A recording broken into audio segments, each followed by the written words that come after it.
जय हिंद विद्यार्थी मित्रांनो, 26 जानेवारीपासून तुमचं ट्रेनिंग सुरू होणार आहे आणि प्रशिक्षण केंद्र जे मिळालेलं आहे ते आहे नन्विज दौंड येथे होणार आहे आणि 7.5 महिन्याचं मूलभूत प्रशिक्षण होणार आहे यामध्ये आणि 6 महिने प्रशिक्षण होणार आहे आणि 1.5 महिना हे तांत्रिक प्रशिक्षण होणार आहे. संपूर्ण माहिती घेऊया. केव्हापर्यंत पाठवायचं आहे ट्रेनिंग सेंटरवर, तर 25/1/2024ला पाठवायचं आहे. 16 वाजेपर्यंत प्रशिक्षण केंद्र नानवीज दौंड येथे. ठीक आहे. आणि यामध्ये बघा विषय काय आहे, तर विषय प्रशिक्षण सत्र 2023 नवप्रविष्ट चालक पोलीस शिपाई पुरुष यांना पोलीस प्रशिक्षण केंद्रात देण्यात येणाऱ्या 7.5 महिन्याची मूलभूत प्रशिक्षणाबाबत.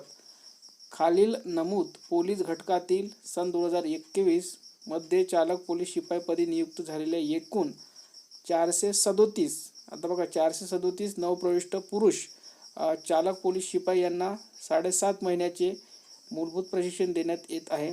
त्यापैकी 6 महिन्याचे पोलीस प्रशिक्षण केंद्रातील मूलभूत प्रशिक्षण कुठे देणार आहे, तर पोलीस प्रशिक्षण केंद्र नानवीज येथे दिनांक 26/1/2024 पासून सुरू होणार आहे व त्यानंतर 1.5 महिन्याचे तांत्रिक प्रशिक्षण देण्यात येणार आहे. ठीक आहे. आणि कोणत्या कोणत्या घटकातील किती उमेदवार आहे, तर ते बघा. तर बृहन्मुंबईमध्ये सर्वात जास्त 210, पुणे शहर 28, नवी मुंबई 1, ठाणे शहर 1, नागपूर शहर 19, सोलापूर शहर 5, औरंगाबाद म्हणजे आपलं छत्रपती संभाजीनगर 1, ठाणे ग्रामीण 8, रायगड 15, सिंधुदुर्ग 4, नाशिक ग्रामीण 2 आणि अहमदनगर 1 आहे.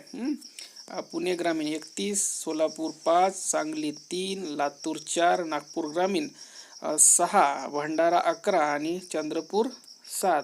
बघा, सांगलीमध्ये जर बघायला गेलो विद्यार्थी मित्रांनो, यावर्षी भरती नव्हती, पण तरी इथे 2019ची जी भरती होती ती चालकची खूप मोठी भरती होती.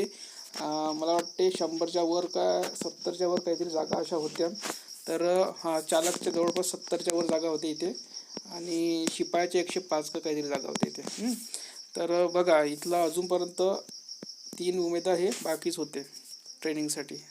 तर त्यानंतर गोंदियामध्ये 1, गडचिरोलीला 14, अमरावती ग्रामीण 17, अकोला 17, वाशिम 1 आणि यवतमाळ 25 असे 437 उमेदवार ट्रेनिंगसाठी नानवीज इथे बोलण्यात आली. ही यादी तुम्हाला आपल्या टेलिग्रामवर मिळून जाईल विद्यार्थी मित्रांनो.